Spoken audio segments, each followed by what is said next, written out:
Hello बच्चों, let's read the question and the question says that state one major difference between covalent and ionic bonds and give one example each of covalent and ionic bond.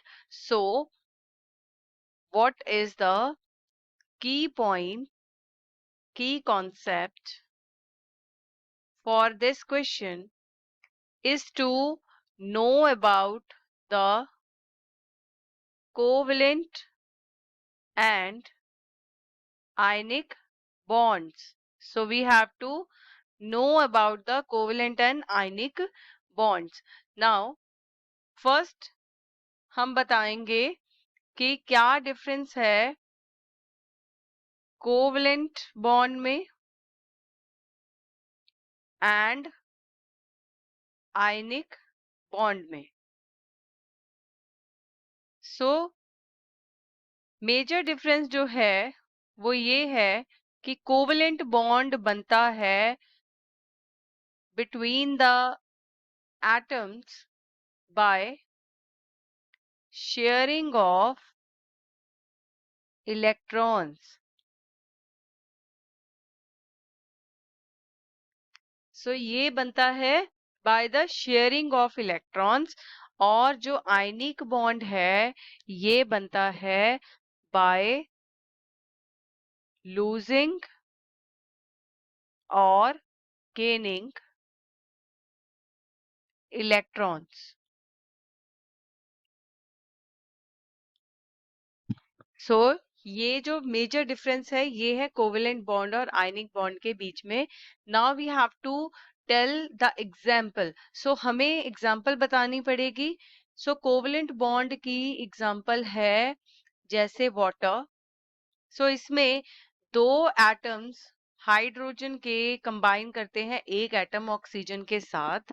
सो यहाँ पर covalent bonding को explain करने के लिए हमें इसका electron dot structure show करना पड़ेगा. सो देखो यहाँ पर ऑक्सीजन है. ऑक्सीजन के वैलेंस इलेक्ट्रॉन्स कितने होते हैं? 6 होते हैं.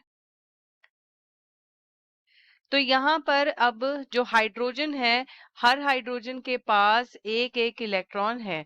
सो ये अपना इलेक्ट्रॉन लूज नहीं कर सकता. सो इंस्टेड ये क्या करेगा? शेयरिंग करेगा. सो यहाँ पर हम हाइड्रोजन का एक इलेक्ट्रॉन क्रॉस की तरह शो कर देते हैं. तो यहाँ पर this is the electron dot structure for water. और इससे हमें ये पता चलता है कि ये जो बॉन्ड बन रहा है ये कैसे बन रहा है? By the sharing of electrons between the atoms.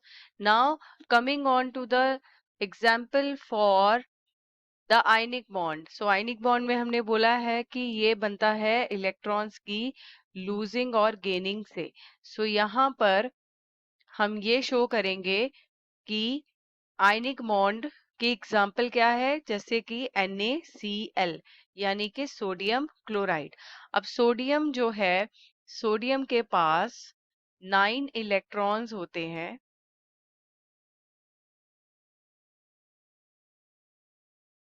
This is the 9th electron जिसको मैंने क्रॉस से शो किया है. और क्लोरीन के पास कितने होते हैं? 7 electrons.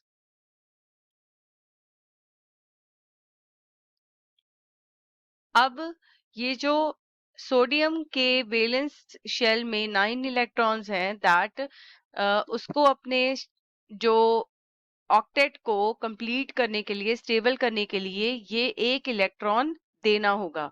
So it can easily donate a 1 electron to this chlorine atom जिसके पास इनकम्प्लीट पेयर ऑफ इलेक्ट्रॉन्स हैं.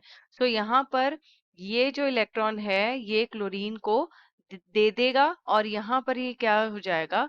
सोडियम आयन बन जाएगा पॉजिटिव. जो डोनेट करता है वो पॉजिटिव होता है और जो एक्सेप्ट करता है इलेक्ट्रॉन्स वो नेगेटिव आयन होता है. सो ये है एग्जांपल आयनिक बॉन्ड की. I hope you have understood this answer very well. All the best and thank you.